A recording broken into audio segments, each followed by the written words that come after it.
No score to the top of the third inning, Royals and the Tigers, and it's our pleasure to welcome to the broadcast booth Royals owner and chairman, Mr. David Glass. And as it always works out, Mr. Glass, when we have a guest in the booth, the inning moves along and we have a first pitch out, but we thank you for spending some time with us here tonight. Hey, I'm looking forward to visiting with you all, but I love first pitch outs when we're in the field. Well, in the spirit of tonight's presidential debates, why don't we ask the chairman to give his State of the Royals organization address tonight?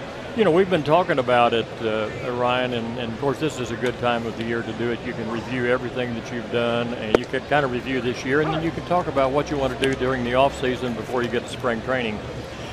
Dayton Moore and his people, he's got all these folks in here, and these baseball guys all come in, and I really have a good time talking to them because they know everything.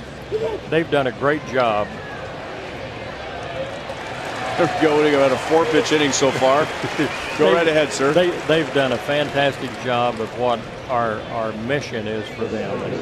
And I think back to when Dan and I went to Atlanta and persuaded Dayton Moore to come here, and his charge was to build us the finest minor league organization that you can have, fill it with the very best prospects that we can draft and sign, including international, and begin to surface that talent at this level. Not just one wave, not just Moustakas and Hosmer and Perez, but enough coming behind them that you perpetuate this thing where we can be competitive for a long time. That's our major goal. So our first order of business was to decide, where are we in getting that done, and I feel really good about where we are right now.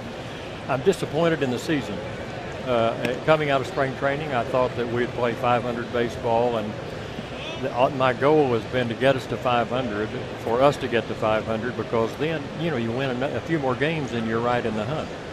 And we didn't do that. We had a couple of rough spots. We started off very poorly. We had a terrible July, but there have been flashes with this team during the course of the season. When I went to Detroit last week to see those 4 games at the beginning of that series, we're like 12 games out of first, and I can give you a synopsis of how we could have won those 12 games, during the course of the year. So we're not that far away, and I feel really good about where we are, even though this season has been disappointing.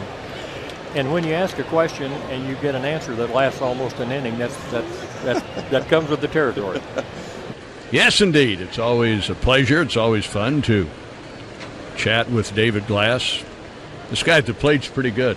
Cabrera, swing and a miss there, and the count 1 ball, 2 strikes. He is the Triple Crown winner. Yeah. And the MVP. I don't know that I get to vote, but I at least can voice my opinion. Well, I think you are in the majority. This kid's pretty good, Denny. Terrific hitter.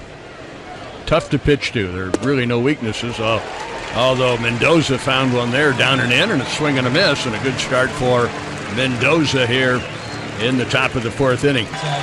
And now they're going to take Cabrera out of the game. And Tiger fans and Royals fans alike are giving him a great ovation, and he tips his cap as he enters the dugout. So there's your Triple Crown winner. There's your MVP, and he's getting a hand that he deserves. 162 games, 6 months, and I'll tell you what, that is pretty impressive. And now he's going to make a curtain call, and you can hear the reaction.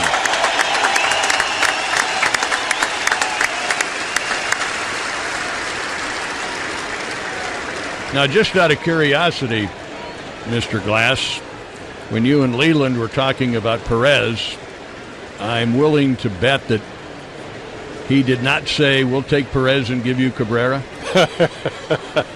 That wasn't discussed? No, but you could tell that he covets Perez. Oh, who doesn't, huh? Yeah.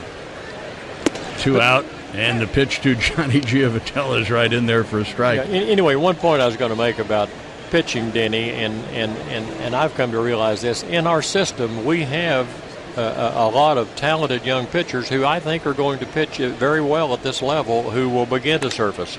There's a high fly ball out into center field, and Austin Jackson is there to make the catch. The other thing, we don't have a chance to talk about it, when you evaluate players, sign them, bring them through the minor leagues, there's always the element of luck.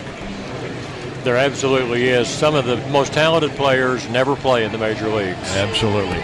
Always great to visit with you. My pleasure, Denny. Good to see you.